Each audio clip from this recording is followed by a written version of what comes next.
Today I fucked up by subconsciously clenching my pelvic muscles for years and giving myself ed. I, 30M, have been dealing with ed for a while, mostly weak erections and soft glands. It crept in slowly and got worse over time. I assumed it was because of my sedentary lifestyle, so I started working out, eating better, and getting more sleep. After a few months with no improvement, I got seriously worried and started looking for answers. That's when I came across some info about pelvic floor dysfunction in men. It mentioned tight pelvic muscles being a possible cause. That's when it hit me. I've been subconsciously clenching my pelvic floor muscles for years, without even realizing it. Probably made worse by frequent masturbation and stress. Out of curiosity, I tried a few Kegels. Almost immediately, I noticed a big difference. My erection was nearly back to full. Still having some soft glands issues, but it was the first real improvement I'd seen. Later, I read that doing Kegels with already tight pelvic muscles can make things worse, so now I've paused them and shifted to yoga, deep breathing, and relaxing stretches. Planning to ease back into Kegels once things loosen up a bit. If you're dealing with unexplained ed, don't overlook your pelvic floor. You might be clenching without even knowing it. Too long did not read. Had ed for a while, assumed it was lifestyle. Turns out I'd been clenching my pelvic muscles for years. Kegels helped, but now focusing on relaxing first. Progress is real, hoping for a full recovery. Edit. I wanted to share symptoms that led me to arrive at this self-diagnosis. 1. Feeling that urine has not drained fully, sometimes a few drops leak after a few seconds of peeing. 2. Trouble closing and locking down the tube after peeing. 3. Much to my embarrassment, I started to fart when coughing on occasion. Very rarely, but I was very concerned. At least it wasn't in front of anyone since IWFH. 4. I sit for long hours in front of my computer for work and play. That said, I am going to see a pelvic floor physiotherapist soon, as many comments suggested. If you do face similar symptoms, it's best to do the same. Edit 2. The pelvic floor contracts and relaxes multiple times a day for various normal activities like lifting weights, sneezing and coughing. Please do not confuse this with what I did. I basically clenched for longer periods of time without letting go. This happened on a regular basis for years. Don't be scared if you feel your Kegels tighten for a short while, that's entirely normal. Thanks you, ACB strikes again. I've got my finger in my ass, but I forgot what to do next. For a brief moment, I was confused about the relation between your pelvic muscles and an eating disorder. Yup, same thing happens in women, basically, as well. I grew up in the suck your stomach in so you don't have a muffin top in your hip huggers era and was always stressed, which ended up where I had the habit of constantly tensing my abdominal and pelvic muscles. Finally figured this out after sex started being excruciating, leaving me curled in the fetal position sobbing for hours. I ended up having to do PT, which is super awkward in that situation, and involved something called dry needling, where they stuck acupuncture needles in my ass muscles while they twitched like they were trying to break free and run screaming away from my body. Don't recommend it, haha, remember to relax. As soon as I read this, I instantly realized I had my pelvic muscles clenched, loudly crying. There are physical therapists who specialize in pelvic floor dysfunction. Might be something that would help you. I would avoid doing Kegels as that just further tightens those muscles. There is a book called A Headache in the Pelvis that you might find interesting as well. I highly recommend you see a pelvic physical therapist. Today I fucked up by ending up on Fox News. Context. I'm British, some people say I have a posh voice, and I was visiting New York for a week with my grandparents a few weeks ago. On our last day in NYC, I decided to walk around Manhattan by myself while my grandparents picked up the hire car to drive upstate. As I'm walking through Times Square, I get stopped by a man with a microphone alongside a cameraman and a producer. He stops me and asks me if I wouldn't mind answering a few questions. I see on the microphone it says, "The Big Weekend Show," which, to an American, might be obvious, but I had never heard of this show before, so I figured it was some small YouTube thing. So, I decided to agree to the interview when in Rome. I should add that we visited the US right as the whole group chat leak thing happened, and just about everyone was talking about it. The interviewer then starts asking me questions like, have you ever been added to a group chat by mistake? And, what would you do if you were added to a group chat by mistake? Etc. I obviously immediately realized what he was referring to and gave my honest answers to the questions he was asking. I have very little knowledge and opinion on the topic, being British. After the interview was done, I asked if I could watch it anywhere, and the interviewer says, yeah, it'll air on Fox News on Saturday at 6 p.m. as part of their Talk of the Town segment. Right away I realize I'm about to be on the most hated news network in America.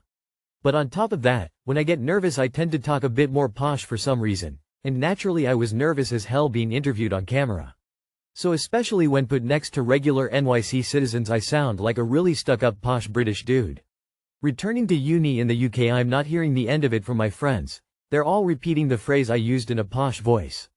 And my family keep bringing it up less than 3. Overall it was a cool experience. I hope, that since I'm British I can get away with being on Fox without people thinking I agree with their politics lol. Too long did not read. I got interviewed in Times Square not realizing it was for Fox News. I accidentally spoke in a posh voice, so now I'm suffering the consequences from my friends and family. Edit. A lot of people are asking for the link.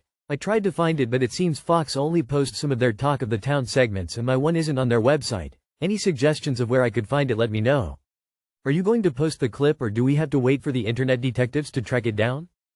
You let Fox News interview you? That's it, you're a Nazi. Round him up, boys. Steer into the skid man. Nothing wrong with a little good-natured ribbing from friends and family, but if you make fun of yourself a little bit, you should be all set. Link, did you sign anything? How is this a today I fucked up issue? You were just being interviewed, not like you were advocating anything bad publicly. Being interviewed doesn't mean you are with everything about the interviewer or their network. How you gonna not post a link to that? Today I fucked up by cheering and woohooing slavery at bar. So we go to trivia every Tuesday at a local bar. One of the questions was about the reason for why Oklahoma has that panhandle stretch of land on the west. Friend was like, I actually just read this, it's because of a slavery issue. So we put that answer down and gave it our highest confidence amount for the round. So when the MC was going over the answers, he read that one and by the groans it seemed like no one in the bar had gotten it. But we did, so I was all proud of us for the right answer, and so as soon as he finished the sentence, so it was essentially because of slavery which some did not want and others did, I burst out with a woohoo and clapped. Immediately my team gave me the stare of death as did the rest of the bar. My teammate said, "Did you just cheer for slavery?" To which I immediately realized how it looked and quickly said, No, oh come on you guys, I cheered cause we got it right." They of course all knew this was the reason but it looked bad.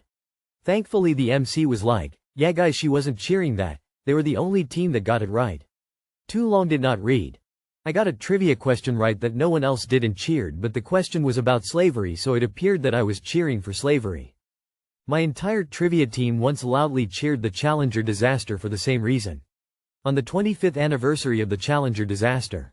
The only people who think you were cheering for slavery are people who are arguing in what is referred to as bad faith. Don't sweat it, man.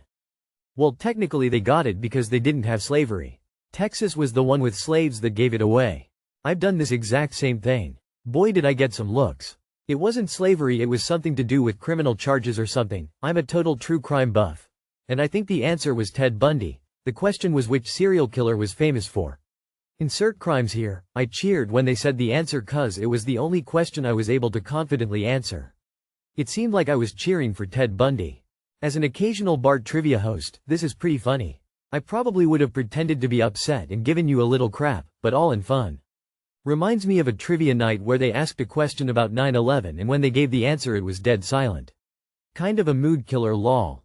Today I fucked up and forgot to pack my suitcase. I was traveling for work, going to a 4-day conference.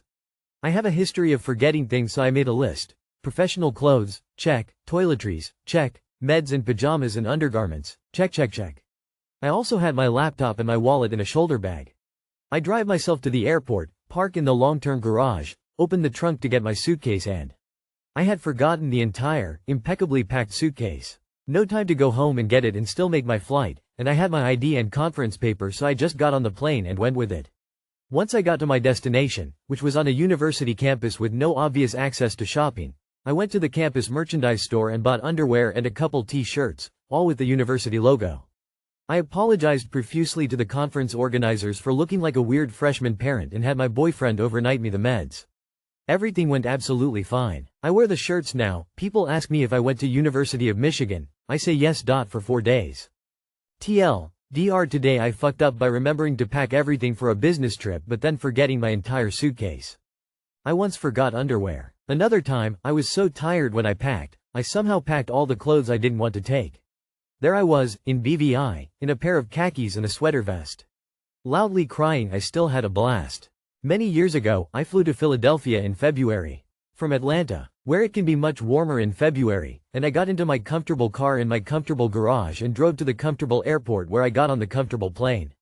And then I deplaned, in a thin shirt and light sweater, in quite a lot of snow. I hadn't brought a coat. Got into a taxi, pre-Uber days, and had them take me to a mall, well, a strip mall, where I shivered myself into a Burlington coat factory, and eventually came out much warmer than when I gone in.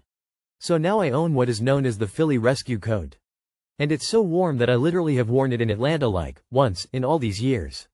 Tongue out. You set yourself up for my favorite joke. Rondo. Oh, I see you went to the University of Michigan. You. Yep, Rondo. What did you take? You. Just the shirt. This is such a great reminder not just to me but for everyone that sometimes we just have to roll with it. It is the flexibility that probably made the trip more memorable than stressful. I had a similar moment once. I flew across the country for a wedding and realized I left my dress shoes at home.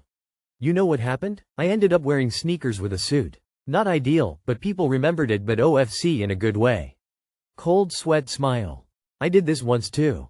It was a driving trip, so I didn't even realize the suitcase was missing until I parked at my destination and opened the trunk. Thankfully it was just a visit with some relatives, so I didn't need any formal clothes and was able to get by between borrowing stuff and one trip to the store. I felt like such an idiot, though. Thanks, I really needed to read this 4 days before I go on a business trip. Cheeky smiley face.